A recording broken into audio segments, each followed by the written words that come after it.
Okay, so this weekend brings the full moon in Gemini. Okay, so it's on December the 15th. So let's see, what is the energy around this full moon in Gemini? I'm going to use the Moonology deck to start with, then I'm going to get into the tarot as well.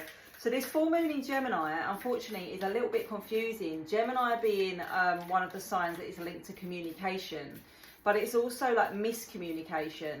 So for some of you, this is going to be being very careful what you say, or being very careful how you interpret what other people are saying to you, because there can be some misunderstanding energy with this. There can be a bit of a clash.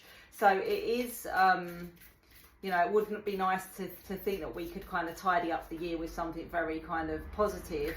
But unfortunately, also with Mercury in retrograde, there could be issues that keep resurfacing and like repeating issues and things like that. And with Mars in retrograde as well, that can also be affecting people's temper, people's how they deal with anger, how they deal with emotion. So this one could be a little bit challenging. Let's see what the cards have got to say.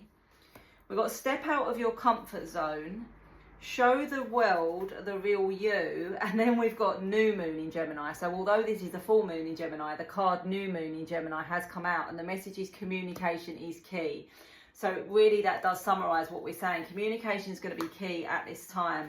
Look, and then we've got full moon in Gemini. How mad is that next to each other? New moon in Gemini, full moon in Gemini. So it says communication is key, and then the answers you need are coming. So I think instead of going out asking questions, trying to find the answers, try to take a breath and let the answers come to you. As I always say, full moons are a great time to release and to let go of anything. So if you've got something to say, but you know, you feel that saying it may cause a problem or an argument, maybe write it all down and then burn it or rip it up or do what you want with it to get it out there, to get it off your chest without actually having the conflict that it may bring. Obviously, you know, if you're ready for that, you're up for a bit of conflict, then go for it. But it's just an energy of misunderstandings, to be honest here. So let's just see what the tarot has to add to this energy, the full moon in Gemini. Let's have a look. Let's see. Four of Wands, celebration. Okay, good time. Celebration. 10 of Pentacles, Ace of Wands.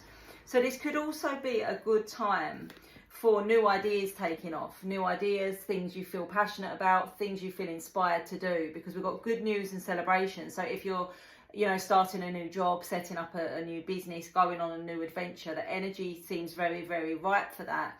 It's also a time with the Seven of Pentacles where it's almost at harvest time. So something you've been working on or investing in or, you know, hoping for is about to pay off. And this could also stretch to your wider family as well, because I've got family and home life here with the Ten of Pentacles.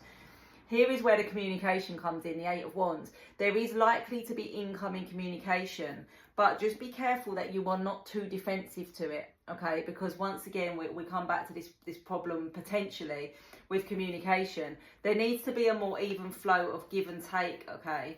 And it does feel like there is an energy of somebody that wants to say something to you. So I do feel like this is more likely to be incoming, but obviously it's going to depend how you respond also. With this Knight of Swords energy here, this can actually be somebody trying to come back into your life, because I've got the Fool next to it. So it's like maybe it's a foolish thing for them to try at this time, but somebody's about to take a leap of faith to try and come back in towards you. And this could have been someone that was really inconsistent, very much in and out of your life, or very hot and cold with their behaviour. And you're thinking more clearly now. So your actions or your reactions may be very different to what they once were, because you're in this Queen of Wands energy, which is very confident, it's very vibrant, it's very magnetic. And I kind of feel like you've closed the door in your own mind, like you've closed the door on this, but this isn't going to stop this person, because they are determined, the King of Wands. They still feel that you're connected. They still feel that there's a spark here between you.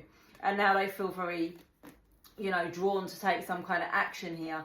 With this Knight of Wands, it may even be spontaneous, or it may be, you know, when they've been out and they've got a bit of Dutch courage, or they're egged on by their friends, or they just, you know, get in a bit of a nostalgic energy as we're coming up to the end of the year, and they're just like, right, I'm just going to shoot my shot and I'm just going to say this. In terms of the outcome, as I said, it's going to be depending on how you respond to it, but I just don't think it's particularly going to rock your world. I don't think it's going to be like the most exciting thing that you know, could happen for you. They want to heal something by the looks of things, and it feels like there's been a long period of time here with no contact. This hermit energy seems to have stretched on, and this could have gone right back until the beginning of this year, or even maybe as far back as last year. So this feels like it might come a bit like a bolt from the blue, to be honest, because it has been a very long time. Let's just see what the oracle wants to say. Let's just throw as many cards into the mix as we can.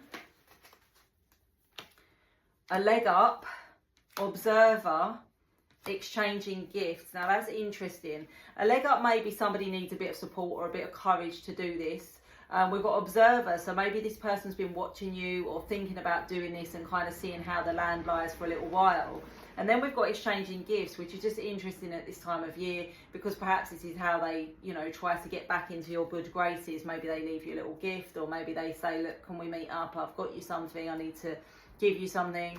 But yeah, this full moon, as I always say, full moons are best for sort of releasing and letting go and getting ready to start a new cycle. But communication is going to be key around this time, so just be careful of that one.